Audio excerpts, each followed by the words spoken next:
Hello, everyone. Good morning and welcome to this DPCD update, our Department of Planning and Community Development, that is. And of course, we're talking to the director of that department, Jennifer Raitt. Jenny, we had a little hiccup a couple of weeks ago when we were hoping to talk to you, so we're glad that technology is cooperating today and we've got you back. Yes, I agree. Good to see you. Good to see you too.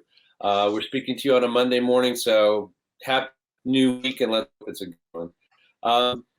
Talking about DPCD business, though, I'd love for you to start, if you wouldn't mind, with giving us just kind of whatever update you can on where things stand with the various things in process that will be taking final shape before town meeting. That I know that the planning department is obviously intrinsic to. So if you can give us just an update around that. Absolutely. Sure. So this evening, March 29th, we are going to continue our warrant article hearings through the redevelopment board.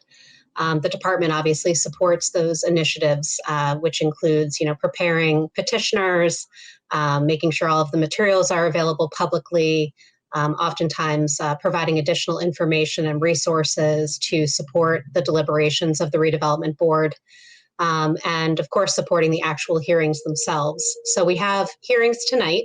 I think that there are 6 of them in total, warrant articles that are being heard.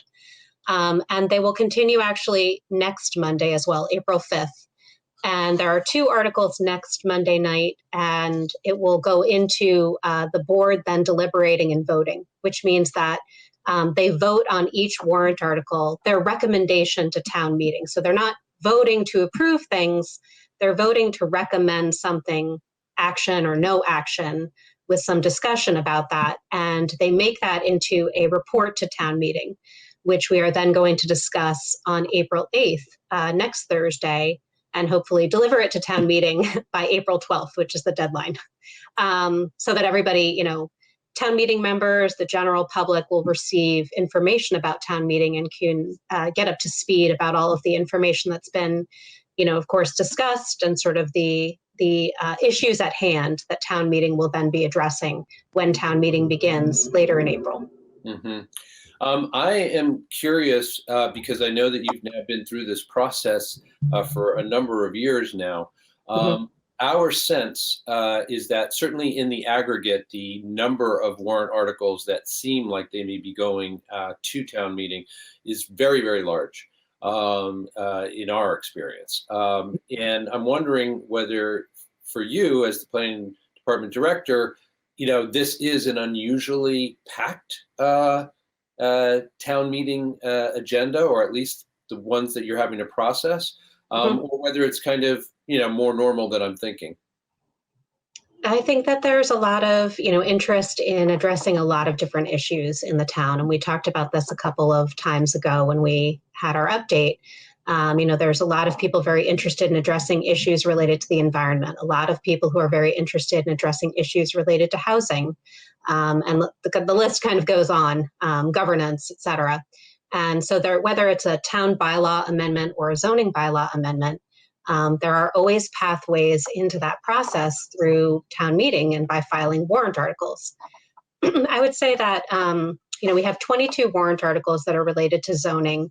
Half of them were holdovers from 2020 annual town meeting. So, I think this year is a bit unique for us, where we set aside a number of warrant articles due to the nature of the way that town meeting was restructured for the special town meeting in the fall. We only advanced 2 zoning warrant articles last fall.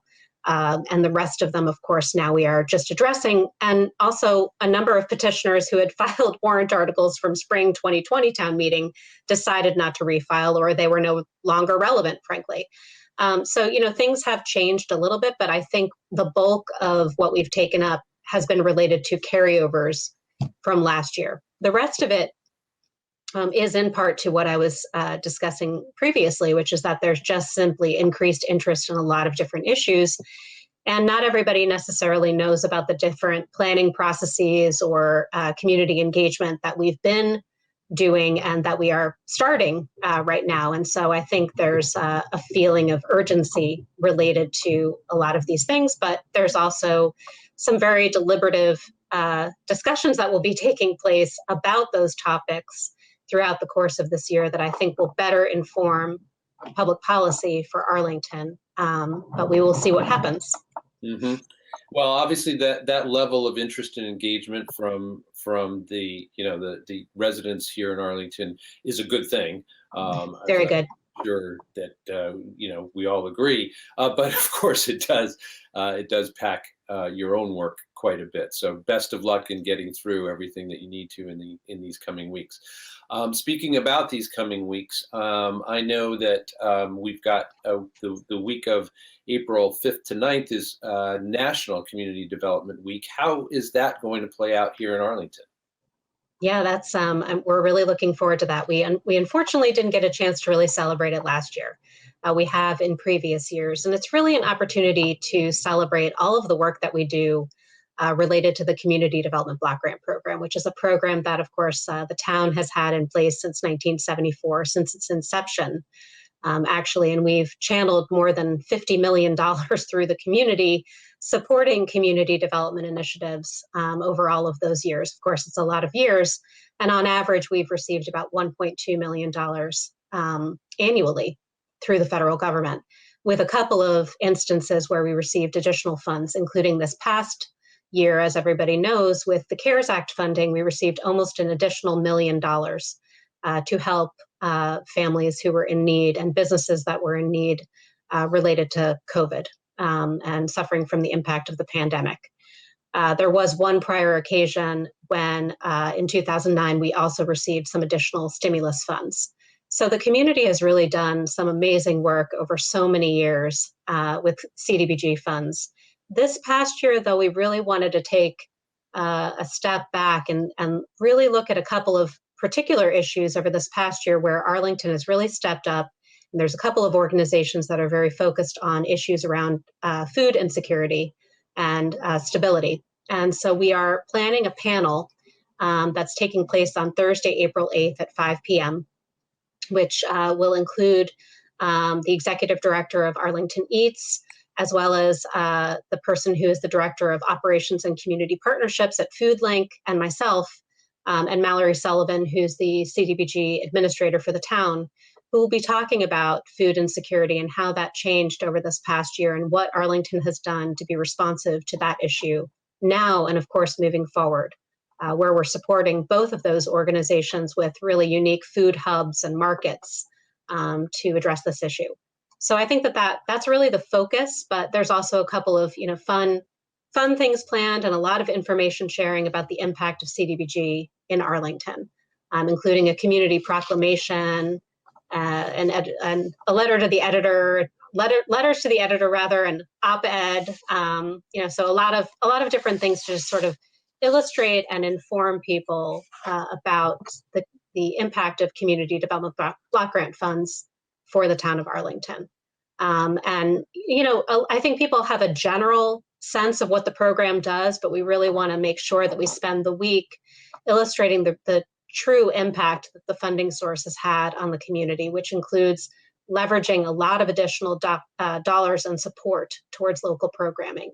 For every $1 we spend on CDBG, another $4 is actually leveraged. So it's really it's a really profound impact on the various social service programs, affordable housing programs, and public facilities programs that we operate in town.